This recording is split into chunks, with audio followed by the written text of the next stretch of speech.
everybody, and welcome to yet another episode of GetSetParent with Pallavi.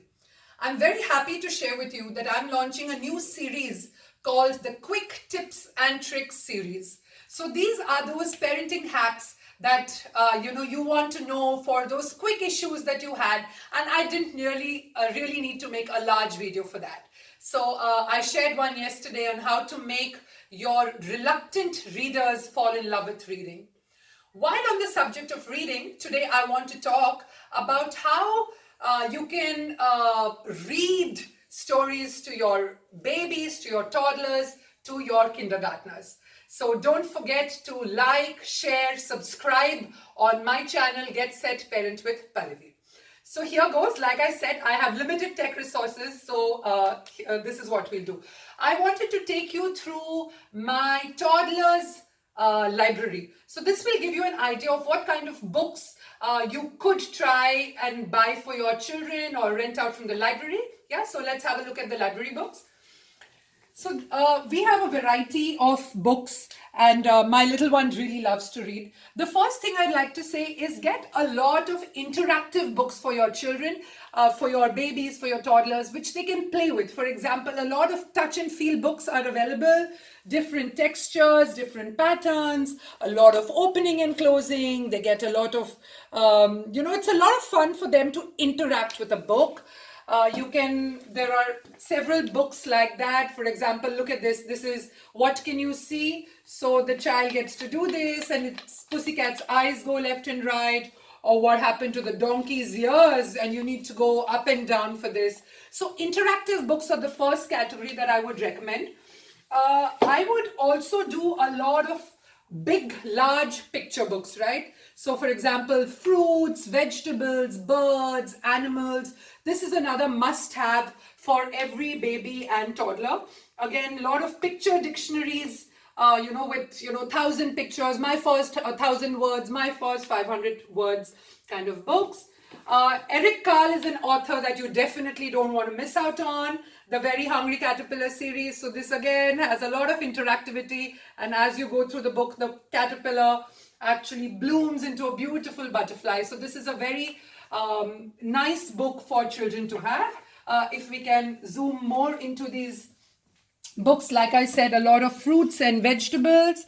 The Junior Donaldson series. So this again, I would like to show you, works well for toddlers, very young children, Princess and Mirabelle, the Dragon Box, Sugar Lump and the Unicorn. So these are fantastic book series by Julia Donaldson. You can order them anywhere. You can get them at the store, right? A lot of Indian authors as well, I would actually recommend. So Tulika Publishers, and this is Tota Books. So Hanuman's Adventures, Hooray for Diwali. These are all for slightly older toddlers, like 2-year-olds, 3-year-olds love this kind of books. And you can also do a series a series of books. This is what I wanted to show you. These kind of books which come out, which are for children, basic mythology characters, you can introduce all of that. And if you come here, you can see again glitter books, books on different expressions. Look at this. This book actually shows different kinds of facial expressions, different kinds of people, sad, happy, and you can actually build a story with that. Another of my favorites, a must-have for every baby, Goodnight Moon by Margaret Brown. I have read this book to my baby both my children, since the day they were born. They absolutely love this book.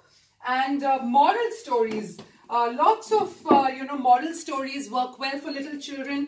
This is the ETL series, which has a book about being obedient, a book about being generous, a book about giving, a book about being persistent, right? So these are some of the books.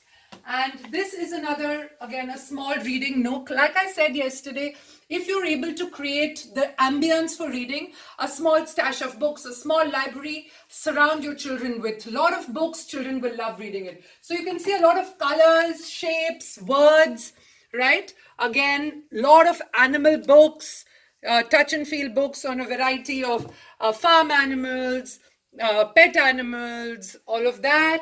This is another series of books by Sesame Street. These are, again, first books, small books, quick books on shapes. These are on the go. I usually put them into my purse and travel with these books. And again, a lot of numbers, shapes, colors. Yeah.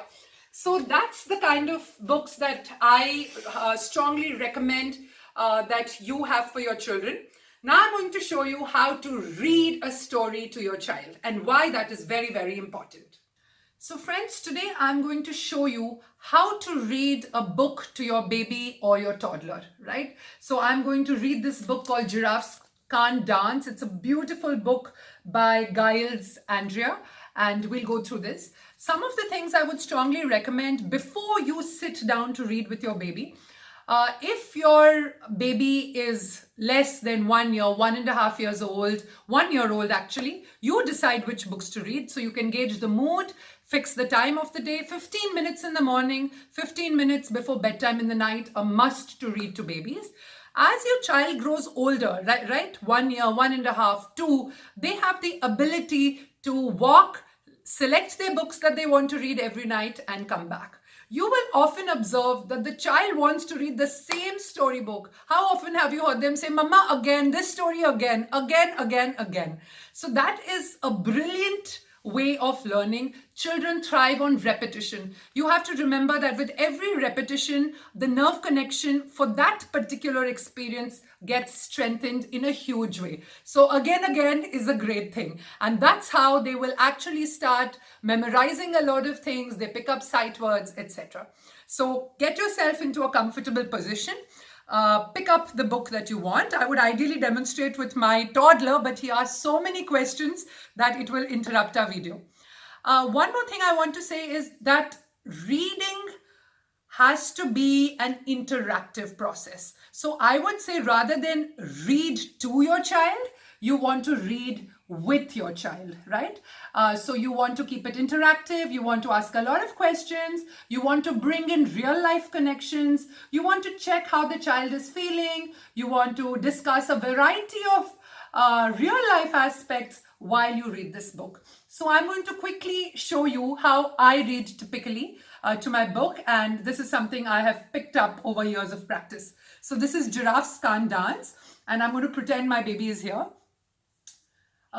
You also want to use slightly high-pitched tones and excited animated expressions to keep the storytelling experience alive for your child.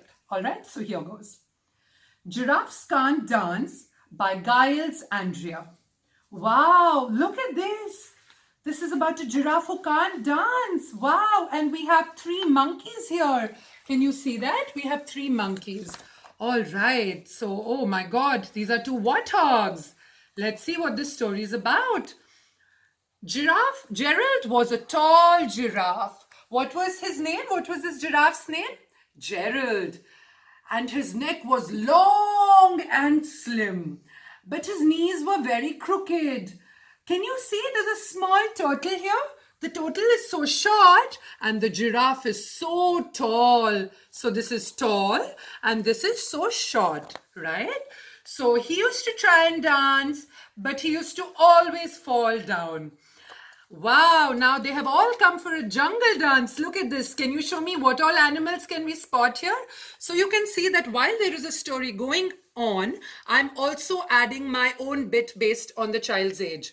Now, in every year in Africa, they hold a jungle dance where every single animal turns up to skip and prance. Prance is a new word. Do you know what prance means?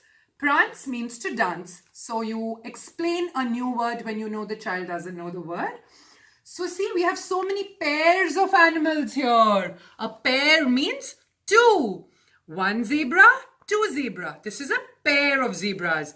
So can you show me what are the other animals that you know? So your child will actually point and show you all the animals that he knows, right? So you can go ahead with the story.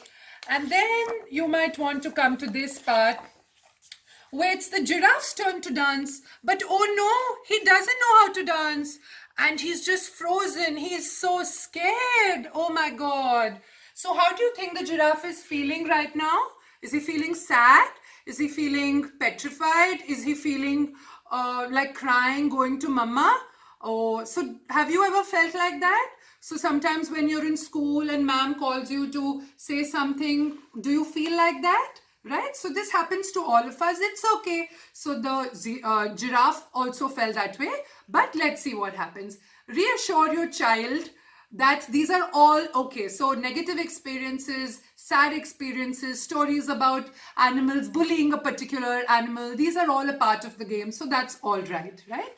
And then it goes on, the story goes on, and then you say, oh wow, look at this. This is the moon. He's talking to the moon and he's found a little grasshopper friend.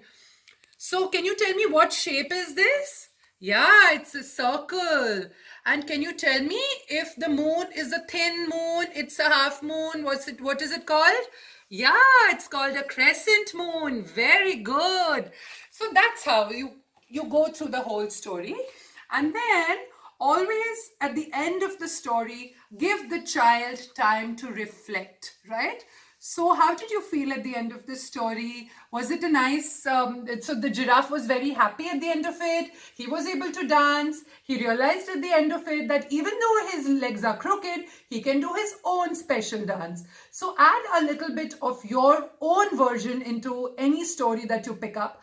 Another thing is you don't want to use the baby words. Read in clear tones because the child is also looking at you to understand how a word should be pronounced. So if you say clumsy, the baby was clumsy. No, clumsy, right? Gerald was clumsy. Use the correct tone. It could be high-pitched, but use the correct pronunciation of the word. Set the expectation. So we'll finish the story and then you tell me. So at the end of every story, I usually say, so what all animals did you like in this? What did the crickets say? So that's how you typically read a story to a child. So my 5 tips at the end of this entire exercise is A, keep it interactive. You want to talk to your child while you read the story. The second thing is be very, very expressive and use a lot of high-pitched tones and different voice modulations to communicate a story. The third thing I'd say is pause and look for signs of what is your child feeling. There could be something that the child is feeling at that point. So look for expressions. 4, gauge comprehension. At the end of the story, try and gauge what is the comprehension of the entire thing. And 5, allow your child to read with you. You want to point at the words as you read. You're not reading to, but you're reading with. Hey, right? So point at those words.